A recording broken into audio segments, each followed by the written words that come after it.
Assalamualaikum warahmatullahi wabarakatuh.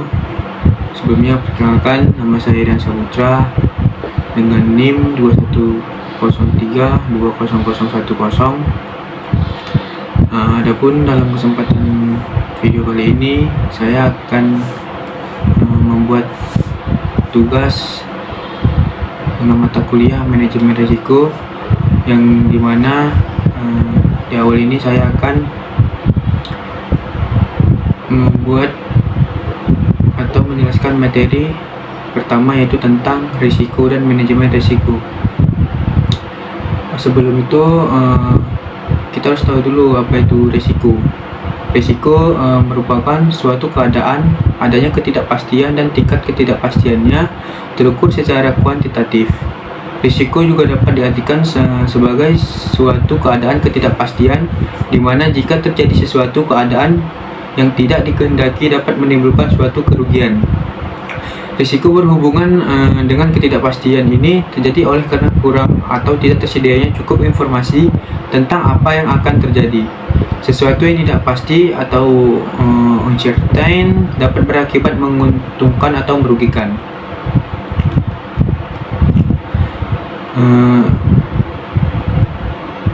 Seluruh kegiatan dilakukan baik perorangan atau perusahaan mengandung risiko pastinya. Kegiatan bisnis sangat erat kaitannya dengan risiko. Risiko dalam kegiatan bisnis juga dikaitkan dengan besarnya pengembalian yang akan diterima oleh pengambil risiko.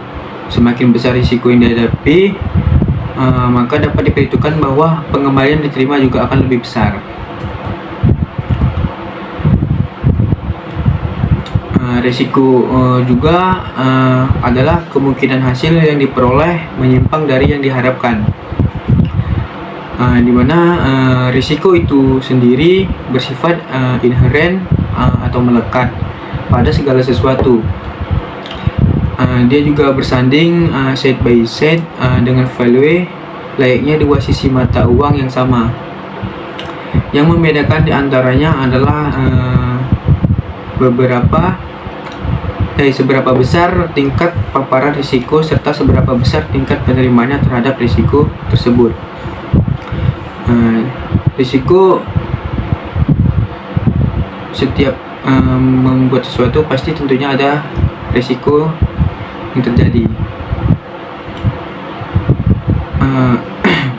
Ada juga menurut Griffin, risiko adalah ketidakpastian tentang peristiwa masa depan atas hasil yang diinginkan atau tidak diinginkan. Menurut Hanafi, risiko adalah bahaya, akibat atau konsekuensi yang dapat terjadi akibat sebuah proses yang sedang berlangsung atau kejadian yang akan datang. Itu definisi risiko menurut dari beberapa ahli. Dan selanjutnya itu ada juga risiko.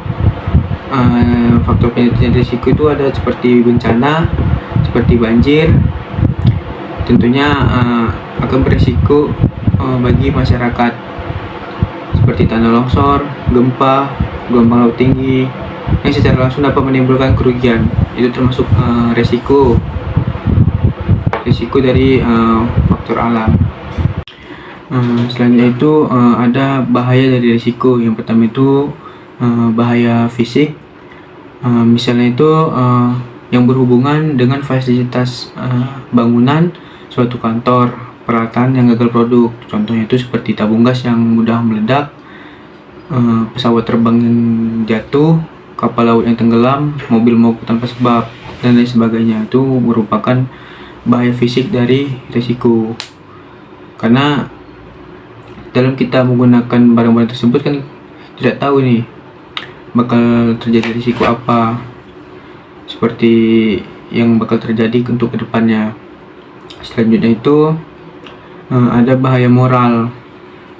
Jadi bahaya moral ini misalnya itu sikap ketidakjujuran atau ketidakdisiplinan, sikap yang tidak hati-hati ataupun kurangnya perhatian dari pihak-pihak terkait dalam suatu organisasi.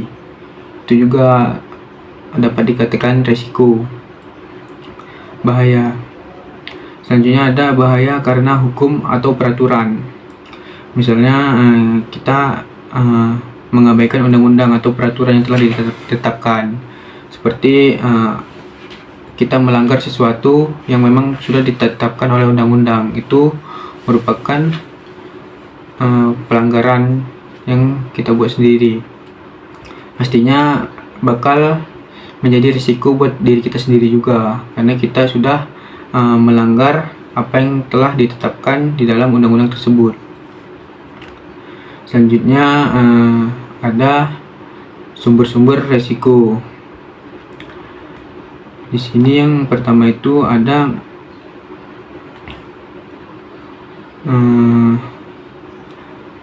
resiko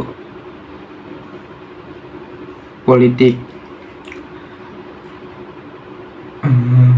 Risiko politik itu contohnya seperti kebijakan pemerintah, pendapat publik, perubahan ideologi, peraturan, kekacauan atau perang, terorisme, dan kerusuhan. Itulah sumber-sumber risiko. Selanjutnya yang kedua itu ada sumber dari lingkungan, contohnya seperti pencemaran, kebisingan, perizinan, opini publik, kebijakan internal atau perusahaan, perundangan yang berkaitan dengan lingkungan atau dampak lingkungan. Kita ambilnya contohnya seperti pencemaran tadi. Di dalam suatu wilayah, misalnya ada suatu pabrik yang membuang limbah secara sembarangan. Nah, itu juga berdampak resiko bagi masyarakat karena pencemaran air tadi, dan perusahaan itu juga dapat mendapat resiko juga karena dia sudah melanggar apa yang dibuat dari perusahaan tersebut dengan membuang limbah sembarangan. Jadinya dia harus mendapatkan risiko tersebut. Selanjutnya itu ada perencanaan atau planning. Contohnya itu seperti persyaratan, perizinan, kebijakan dan praktik, tata guna lahan, dampak sosial dan ekonomi, opini publik.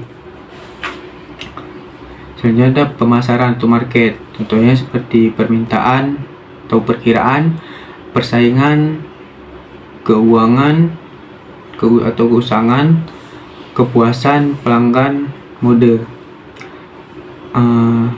Seperti pemasaran ini contohnya kan tadi permintaan. Nah, ketika dalam produk itu si konsumen ini meminta produk itu dengan membeli yang banyak, itu juga menjadi risiko. Atau contohnya seperti kita membuat produk, kita harus juga tahu risiko ke depannya itu gimana produk itu, komplain-komplainan dari konsumen itu pasti kita sudah mengetahui risiko tersebut. Selanjutnya ada ekonomi, contohnya itu seperti kebijakan keuangan, perpajakan, inflasi, suku bunga, dan nilai tukar. Ini ada keuangan, contohnya kebangkrutan, keuntungan, asuransi, dan risk share. Ini ada alami atau natural, contohnya kondisi tanah di luar dugaan, cuaca, gempa, kebakaran, dan ledakan, temuan situs arkeologi. Ini proyek, contohnya itu definisi, strategi, pengadaan, persyaratan unjuk kerja, standar kepemimpinan, organisasi atau kedewasaan, komitmen, kompetensi, dan pengalaman.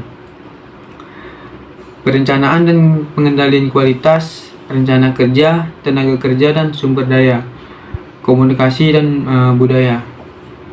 Selanjutnya itu ada teknis, contohnya itu kelengkapan desain, efisiensi, operasional, dan keandalan. Ini ada manusia atau human, contohnya itu seperti kesalahan, tidak kompeten, kelalaian, kelelahan, kemampuan berkomunikasi, budaya, bekerja dalam kondisi gelap atau malam hari. Ada juga kriminal, contohnya itu kurang aman, perusakan, pencurian, penipuan, dan korupsi. Yang terakhir itu keselamatan safety, contohnya itu peraturan atau kesehatan dan keselamatan kerja, zat berbahaya, pertabrakan, keruntuhan, kebanjiran, kebakaran, dan ledakan. Itulah tadi sumber-sumber dari risiko. Selanjutnya ini ada jenis-jenis risiko. Yang pertama itu ada risiko murni. Risiko murni ini adalah suatu risiko yang bila mana terjadi akan memberikan kerugian, dan apabila tidak terjadi maka tidak menimbulkan kerugian, namun juga tidak menimbulkan keuntungan. Risiko ini akibatnya hanya ada dua macam, rugi atau break even. Contohnya adalah seperti pencurian, kecelakaan, atau kebakaran. Risiko murni.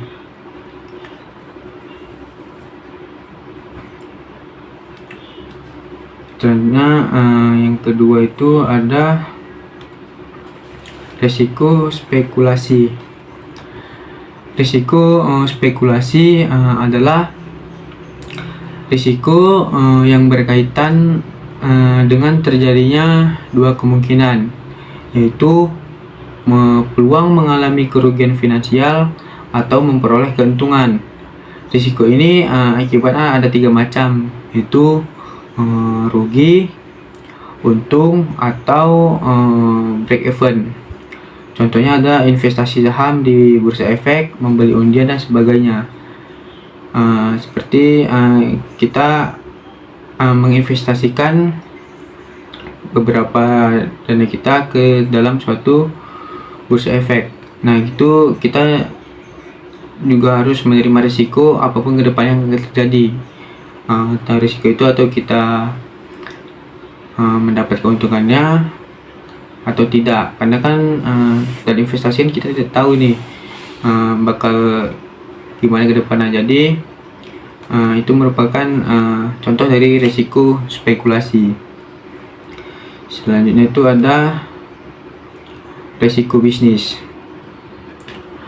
Risiko bisnis adalah risiko yang dihadapi oleh organisasi atas kualitas dan keunggulan pada beberapa produk pasar yang dimiliki oleh organisasi. Risiko seperti ini hadir karena adanya ketidakpastian dari aktivitas bisnis seperti inovasi teknologi serta desain produk dan pemasarannya. Selanjutnya itu ada risiko strategi. Risiko strategi muncul karena adanya perubahan fundamental pada lingkungan ekonomi atau politik. Risiko strategi sangat sulit untuk dihitung karena berhubungan dengan hal-hal makro di luar organisasi seperti kebijakan ekonomi, iklim politik, dan lain-lain. Selanjutnya ada risiko keuangan. Risiko finansial merupakan risiko yang timbul sebagai akibat adanya pergerakan pada pasar finansial yang tidak dapat diperkirakan. Risiko ini berkaitan dengan kerugian yang mungkin dihadapi dalam pasar finansial seperti kerugian akibat pergerakan tingkat suku bunga atau adanya kegagalan default dalam obligasi finansial. Berdasarkan kecenderungan peluang terjadi risiko atau likelihood dan konsekuensi yang diakibatkan, risiko dapat diklasifikasikan menjadi 4 jenis, yaitu yang pertama ada unequitable risk, adalah risiko yang tidak dapat diterima dan harus dihilangkan atau bila mungkin ditransfer kepada pihak lain. Yang kedua ada undesirable risk, adalah risiko yang memerlukan penanganan atau mitigasi risiko sampai pada tingkat yang dapat diterima. Yang ketiga yaitu acceptable risk adalah risiko yang dapat diterima karena tidak mempunyai dampak yang besar dan masih dalam batas yang dapat diterima. Yang keempat itu ada negligible risk adalah risiko yang dampaknya sangat kecil sehingga dapat diabaikan.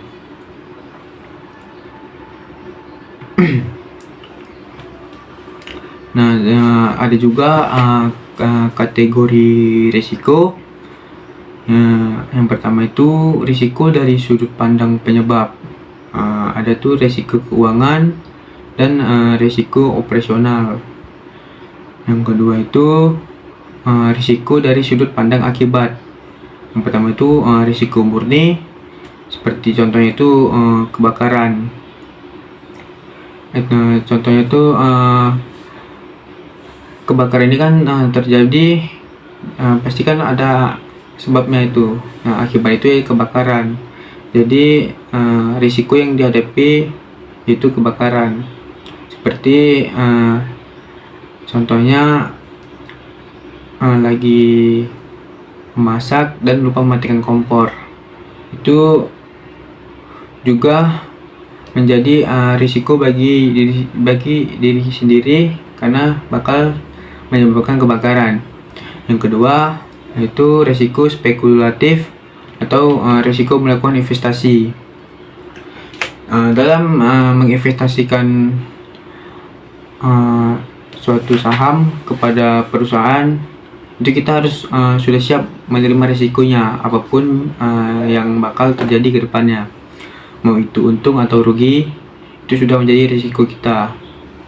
Kan dalam investasi kan kita tidak tahu nih ke depannya perusahaan ini bakal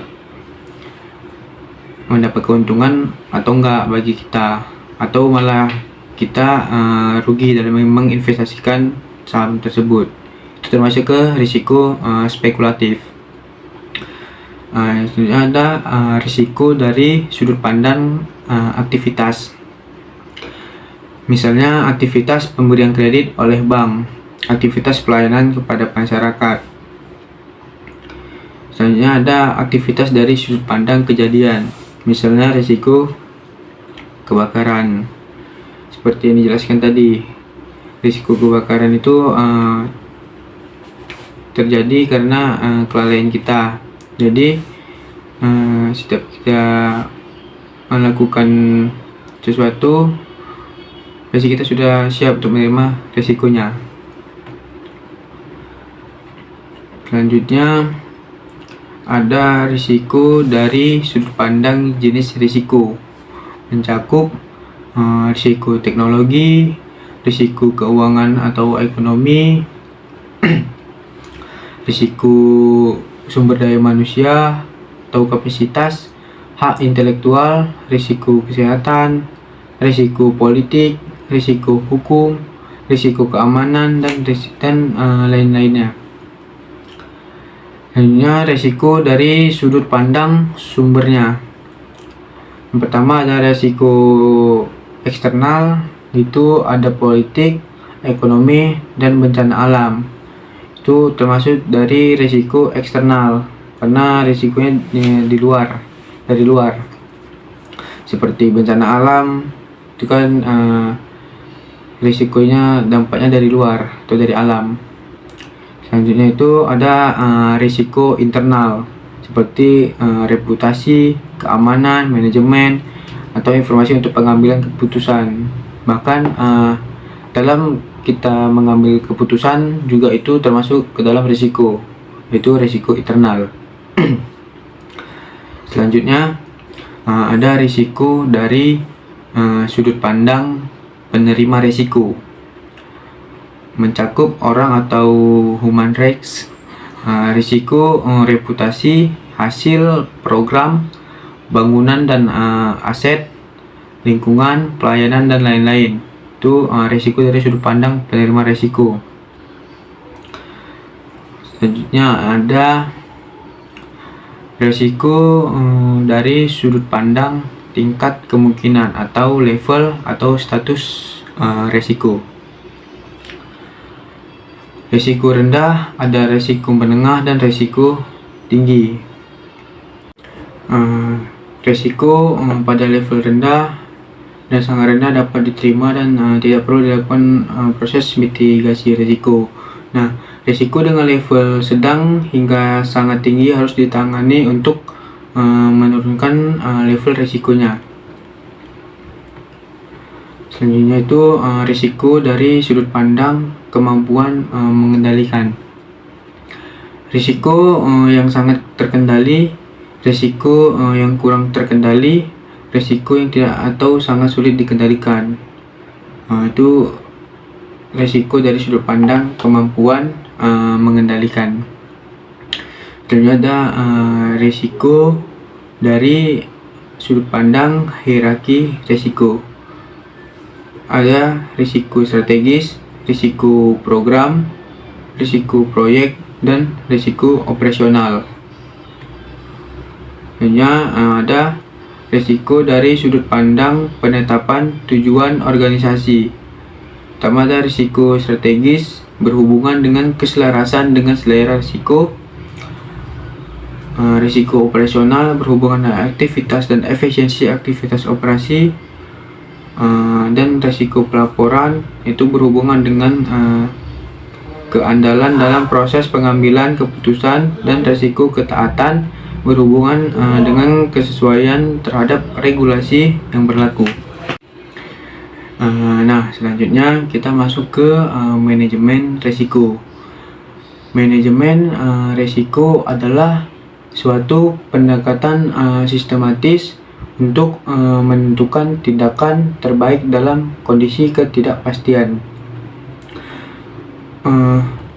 Menurut dari Irham Fahmi, mendefinisikan manajemen risiko sebagai suatu bidang ilmu yang membahas tentang bagaimana suatu organisasi atau perusahaan menerapkan ukuran dalam memetakan berbagai permasalahan yang ada dengan menempatkan berbagai pendekatan manajemen secara komprehensif dan sistematis. Manajemen risiko ini juga merupakan suatu aplikasi dari manajemen umum yang mencoba untuk mengidentifikasi, mengukur, dan menangani sebab akibat dari ketidakpastian pada sebuah organisasi atau perusahaan.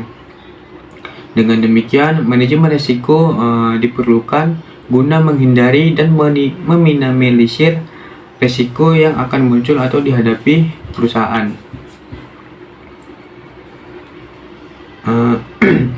Pada pengaplikasiannya dalam perbankan, manajemen risiko juga digunakan untuk mengidentifikasi risiko pasar, operasional, serta kredit bank yang dapat seperti manajemen yang identifikasi risiko.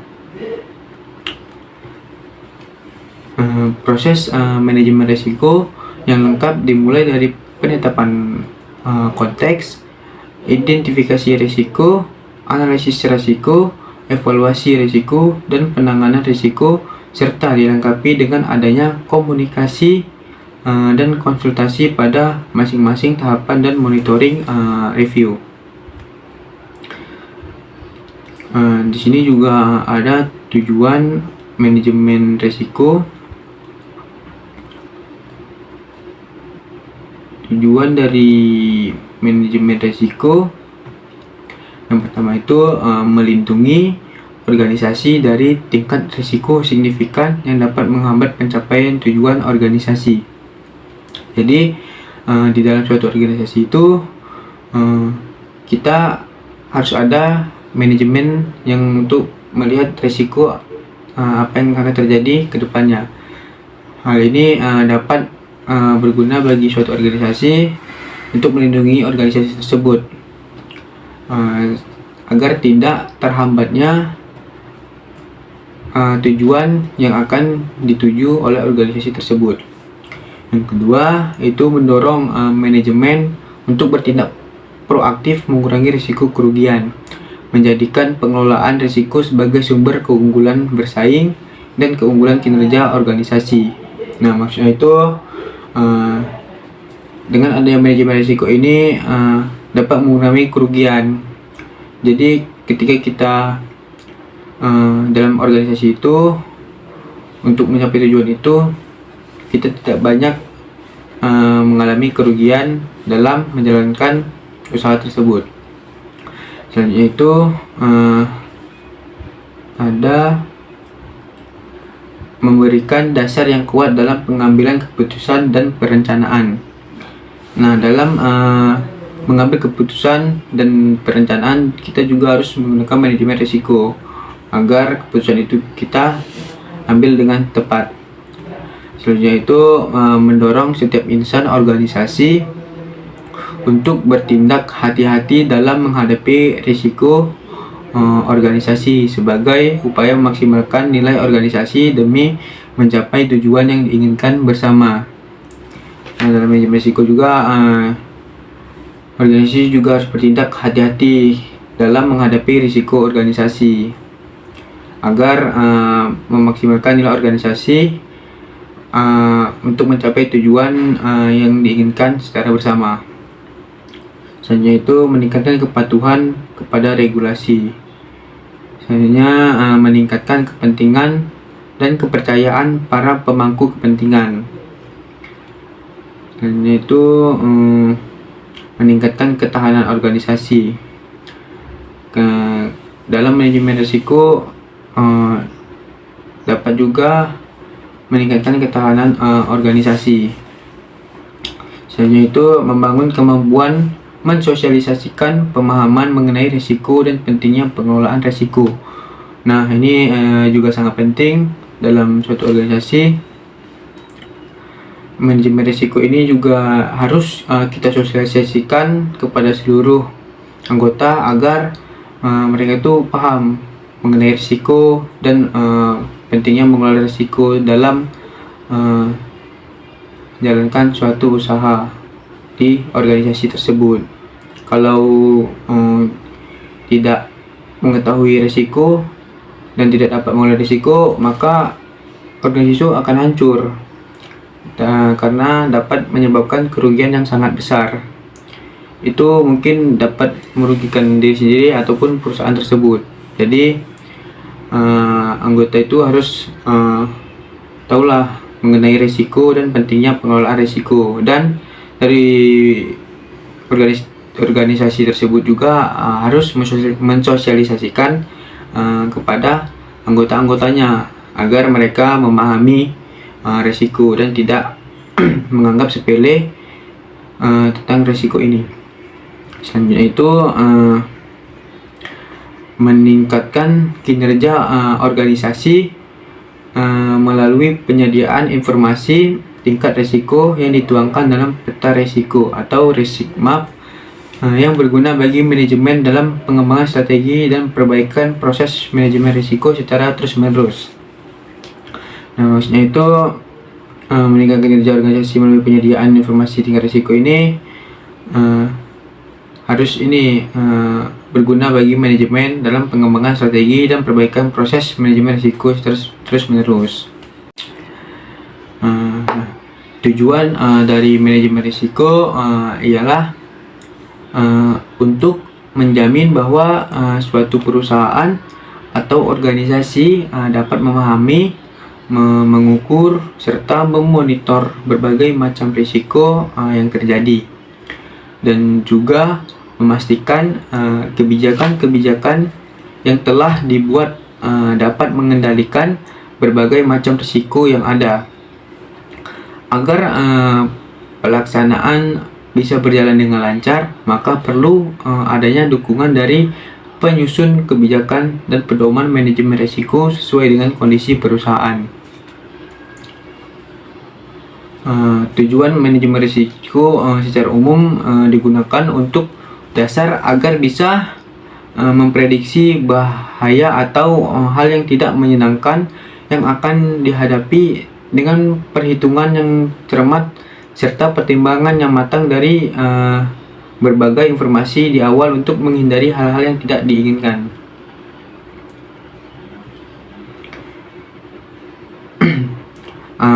Inilah dari secara khusus tuh tujuan dari manajemen risiko. Yang pertama itu menyediakan informasi mengenai risiko kepada pihak regulator, meminimalkan kerugian dari berbagai risiko yang uncontrolled, agar yang ketiga agar perusahaan tetap hidup dengan perkembangan yang berkesinambungan. Yang keempat, biaya manajemen risiko atau risk management yang efisien dan efektif. Yang kelima, memberikan rasa aman. Yang keenam, agar pendapatan perusahaan stabil dan mampu memberikan kepuasan bagi pemilik dan pihak lain. Untuk mencapai tujuannya, terdapat proses pengelolaan risiko yang dimulai dari identifikasi, pengukuran, hingga penanganan yang dibahas pada manajemen risiko untuk mencapai tujuan tersebut. Dan itu manfaat manajemen risiko. Yang pertama itu mengurangi kejutan. Maksudnya itu dengan adanya manajemen risiko ini kita dapat mengantisipasi risiko apa yang bakal terjadi ke depannya. Selanjutnya ada peningkatan kesempatan memanfaatkan peluang. Jadi kita bisa melihat peluang dan mengantisipasi risikonya. Yang ketiga, meningkatkan kualitas perencanaan dan meningkatkan pencapaian kinerja. Selanjutnya itu meningkatkan hubungan yang baik dengan pemangku kepentingan, meningkatkan kualitas pengambilan keputusan, meningkatkan reputasi organisasi, meningkatkan rasa aman bagi pimpinan dan seluruh pegawai, dan meningkatkan akuntabilitas dan tata kelola organisasi. Ada juga manfaat manajemen risiko ini dalam perusahaan itu. Yang pertama, untuk menjamin pencapaian tujuan. Manajemen dalam sebuah perusahaan menggunakan segala cara yang baik untuk mencapai tujuan perusahaannya. Dalam usaha untuk mencapai tujuan tersebut, banyak hal bisa terjadi. Ada hal-hal yang bisa diantisipasi sebelumnya, dan ada kemungkinan masa depan yang penuh ketidakpastian. Ketidakpastian itulah yang menimbulkan risiko dapat terjadi. Tujuan akan lebih mudah jika rintangan yang mungkin terjadi itu telah diketahui sebelumnya. Nah, menurut dari Ronnie Gontur mengatakan, keberhasilan suatu perusahaan ditentukan oleh kemampuan manajemen menggunakan berbagai sumber daya yang ada untuk mencapai tujuan perusahaan. Perusahaan bisa berhasil jika memiliki tujuan yang baik untuk dicapai. Perusahaan yang memiliki manajemen risiko yang baik akan lebih mudah jalannya untuk mencapai tujuan dibandingkan dengan perusahaan yang tidak memiliki manajemen risiko yang baik. Jadi setiap perusahaan itu harus memiliki manajemen risiko agar jalannya untuk mencapai tujuan itu lebih mudah untuk dicapai. Yang kedua, meminimalkan kemungkinan bangkrut atau kerugian. Semua perusahaan memiliki kemungkinan bangkrut atau gulung tikar. Risiko bangkrut bisa menimpa siapa saja dan kapan saja. Tidak ada yang bisa mengetahui atau menjamin bahwa sebuah perusahaan tidak akan bangkrut atau mengalami kerugian yang sangat besar. Perusahaan yang menerapkan manajemen risiko atau risk management dengan baik akan sanggup menangani berbagai kemungkinan yang merugikan yang akan terjadi pada perusahaannya. Hal ini bisa meminimalkan kemungkinan kerugian dan eksistensi perusahaan bisa dipertahankan. Selanjutnya ada meningkatkan keuntungan perusahaan. Nah, manajemen resiko atau risk management yang baik dan teratur tentu dapat meningkatkan keuntungan perusahaan. Salah satu manfaat dari manajemen risiko adalah dapat memperkecil kerugian atau kebangkrutan sehingga keuntungan yang akan diperoleh semakin besar.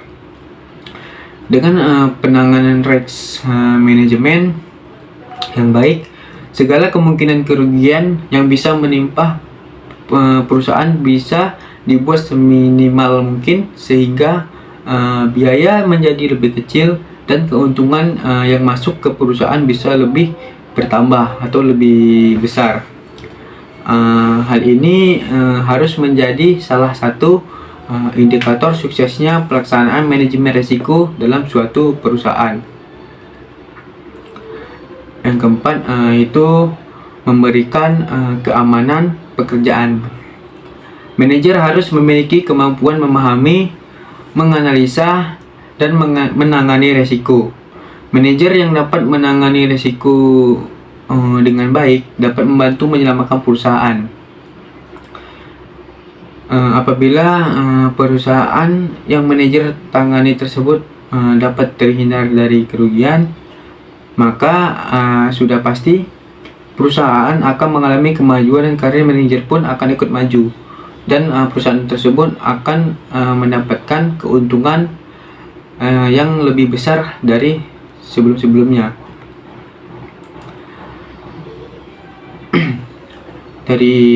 Menurut Ronnie Coulter juga pernah mengatakan banyak perusahaan yang tidak bersedia mempekerjakan manajer dari perusahaan yang sebelumnya pernah bangkrut atau tidak berprestasi sewaktu dipimpin oleh manajer tersebut. Nah, keengganan untuk mempekerjakan manajer yang tidak berprestasi kadang-kadang bukan disebabkan manajer tersebut tidak berpengalaman, tetapi kemungkinan karena kurangnya pahamnya dengan menangani hal-hal tidak terduga atau risiko. Jadi, asisten manajer itu dia harus pandai atau harus paham tentang risiko apa yang bakal terjadi terhadap perusahaan tersebut untuk kedepannya. Dan dalam memahami manfaat dari manajemen risiko serta mengintegrasikan dengan sistem manajemen lainnya yang ada di dalam suatu perusahaan. Selanjutnya itu ada langkah-langkah manajemen risiko. Langkah-langkah atau proses yang biasanya dilakukan dalam upaya menangani suatu risiko atau risk management proses sangat tergantung pada konsep dasar yang dianut.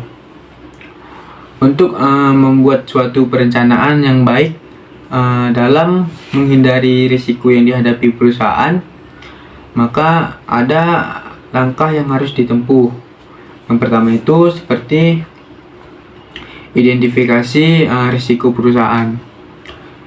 Identifikasi risiko bisa dilakukan dengan bantuan penggunaan checklist.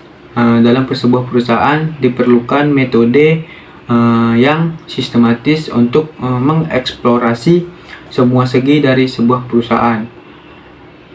Metode yang digunakan seperti kuesioner atau analisis risiko atau risk analysis questionnaire. Manajer risiko perlu memastikan bahwa informasi yang diperlukan berkenaan dengan harta dan operasi perusahaan tidak ada yang terlupakan. Yang kedua itu metode laporan keuangan. Metode ini dilakukan dengan menganalisis laporan keuangan, yaitu neraca, laporan laba dan rugi, serta catatan keuangan lainnya. Manajer risiko dapat mengidentifikasi semua risiko yang berkenaan dengan harta, uang, utang, dan personalia perusahaan. Setiap perkiraan dianalisis secara mendalam berkaitan dengan kemungkinan kerugian yang dapat terjadi dari setiap perkiraan itu.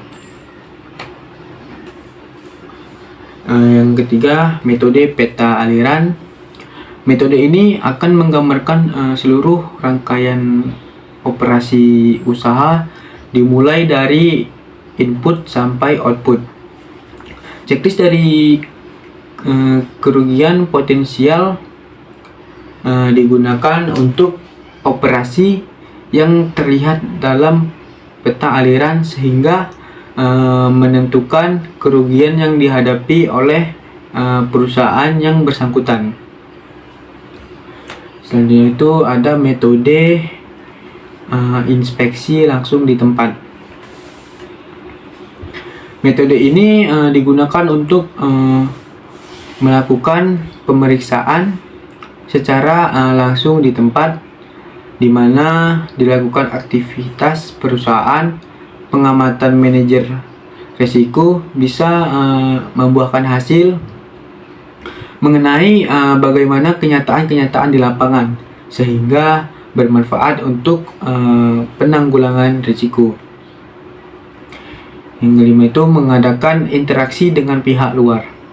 Pihak luar bisa diartikan yaitu mengadakan hubungan dengan perseorangan ataupun perusahaan-perusahaan lain, terutama pihak-pihak yang dapat membantu perusahaan dalam menanggulangi risiko seperti penasihat hukum, akuntan, konsultan manajemen, dan lain-lain.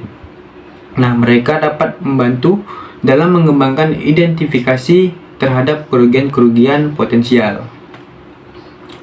Jadi ada catatan statistik dari kerugian masa lalu. Catatan ini bisa digunakan untuk evaluasi kinerja yang berpotensi akan menimbulkan kerugian perlu dipantau dan disempurnakan seperti kualitas produksi, kualitas pelayanan, dan lain-lain. Yaitu analisis lingkungan.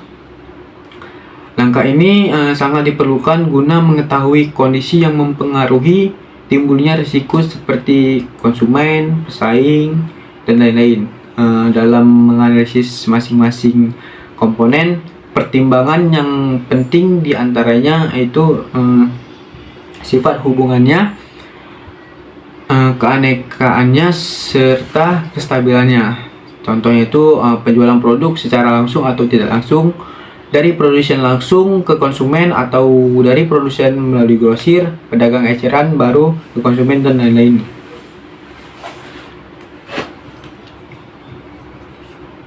Selanjutnya tadi ada mengukur resiko.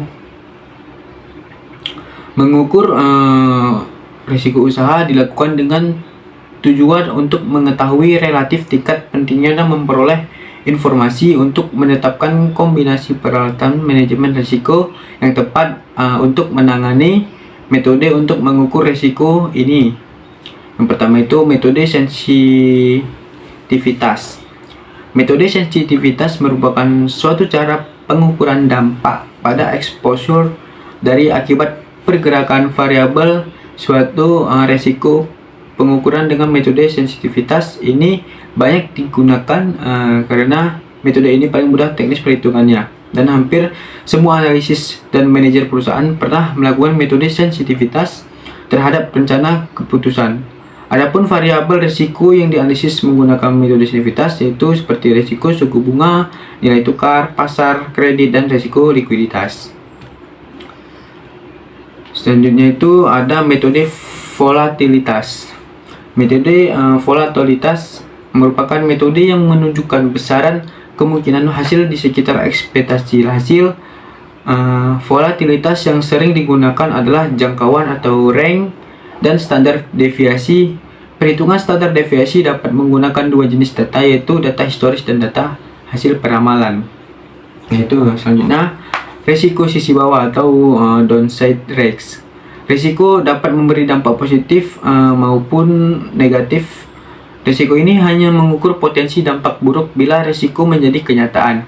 Perlu diingat, terdapat kondisi di mana perusahaan bisa menghadapi risiko yang hanya berdampak positif tetapi tidak hanya berdampak negatif. Dan juga pengendalian risiko. Pengendalian risiko atau risk control dapat dilakukan melalui pengendalian risiko, dan pembiayaan risiko. Pengendalian risiko dapat dijalankan dengan menghindari risk. Nah, selanjutnya itu ada prinsip manajemen risiko. Yang pertama itu perumusan tujuan, kejelasan visi dan misi perusahaan menjadi pedoman untuk menentukan langkah-langkah rasional dan strategi yang harus ditempuh. Salah satunya yaitu tujuan yang hendak dicapai dalam pengelolaan risiko perusahaan melalui langkah-langkah antisipasi risiko secara umum yang bertujuan untuk menghindari segala bentuk pemborosan. Yang kedua itu kesatuan arah. Dalam menjalankan suatu kegiatan dalam perusahaan, maka harus mempunyai tujuan yang sama dengan yang diarahkan oleh pimpinan. Dalam buku prinsip manajemen dikatakan seorang karyawan yang bekerja di salah satu bagian hanya menerima instruksi mengenai kegiatan tertentu dari seorang kepala bagian yang menjadi atasannya. Pembagian kerja dan pendelegasian wewenang. Pembagian kerja dan pendelegasian wewenang dalam sebuah perusahaan perlu dilakukan sehingga setiap unit mengetahui secara jelas wewenang dan tanggung jawab yang diembannya. Tujuan dari pendelegasian wewenang adalah untuk mencapai hasil akhir yang maksimal sesuai yang diinginkan dengan mendelegasikan sebagai tugasnya dan pada bawahannya. Selanjutnya itu koordinasi. Koordinasi merupakan salah satu fungsi manajemen atau proses penintegrasian, sinkronisasi, serta penyederhanaan pelaksanaan tugas yang terpisah-pisah secara terus-menerus untuk mencapai tujuan secara efektif dan efisien. Adanya koordinasi diharapkan tidak terjadi pekerjaan yang tumpang tindih. Tanpa koordinasi maka sulit didapat tujuan perusahaan yang efektif dan efisien. Selanjutnya, yang terakhir itu pengawasan. Dengan adanya prinsip pengawasan, maka dapat diketahui tentang hasil yang telah dicapai. Pengawasan dapat berfungsi untuk mengukur seberapa jauh hasil yang telah dicapai sesuai dengan apa yang telah direncanakan. Nah, pengawasan harus dilakukan guna menghindari penyalahgunaan wewenang. Nah, prinsip manajemen risiko juga ada yang pertama itu untuk melindungi dan menciptakan nilai tambah. Bagian terpadu dari proses organisasi. Yang ketiga, bagian dari proses pengambilan keputusan. Yang keempat, secara khusus menangani aspek ketidakpastian. Yang kelima, bersifat sistematik, terstruktur dan tepat waktu. Dan yang keenam, berdasarkan pada informasi terbaik yang tersedia. Yang ketujuh, khas untuk penggunaannya. Yang kedelapan, mempertimbangkan faktor manusia dan budaya. Yang kesembilan, harus transparan dan inklusif. Yang kesepuluh, bersifat dinamis, berulang dan tanggap terhadap perubahan. Yang terakhir yaitu memfasilitasi terjadinya perbaikan dan peningkatan organisasi secara berlanjut. Baik, mungkin itu saja penjelasan dari saya dari materi risiko dan manajemen risiko. Apabila masih banyak kekurangan, saya mohon maaf. Saya akhiri. Assalamualaikum warahmatullahi wabarakatuh.